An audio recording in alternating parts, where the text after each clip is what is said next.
Nous allons préparer une tapenade verte, dite aussi tapenade végétarienne, avec de l'huile d'olive, de la poudre d'amande fraîche, du poivre noir, du citron, des olives vertes, des capres et de l'ail. Nous allons la préparer dans un mortier.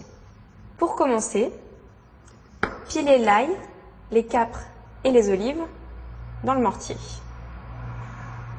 On commence par les ingrédients les plus difficiles à piler, c'est-à-dire l'ail et les capres.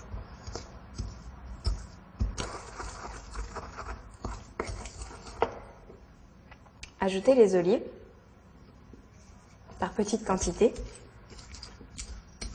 Vous pouvez également réaliser la tapenade au mixeur ou à la moulinette.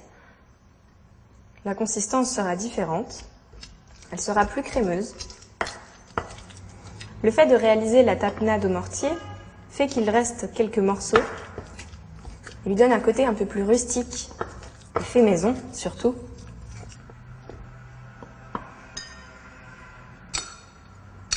On ajoute la poudre d'amande qui va donner à la tapenade un côté à la fois croquant et moelleux.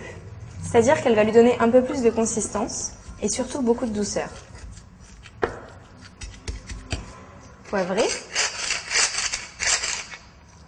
Selon la taille de votre mortier, vous pouvez verser la préparation dans un bol et vous allez terminer en ajoutant le citron et l'huile d'olive et en remuant à la fourchette.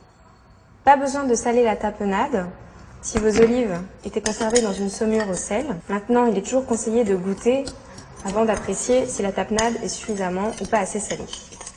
Cette tapenade verte est beaucoup plus douce que la tapenade noire. De plus, elle est végétarienne parce qu'ici, on n'a pas mis de filet d'anchois, mais on peut très bien en ajouter. Elle se sert sur des toasts ou peut servir dans un fond de tarte ou pour tout type de préparation de briques ou de petits chaussons. Vous pouvez la conserver en la filmant ou en versant un peu d'huile d'olive sur la surface.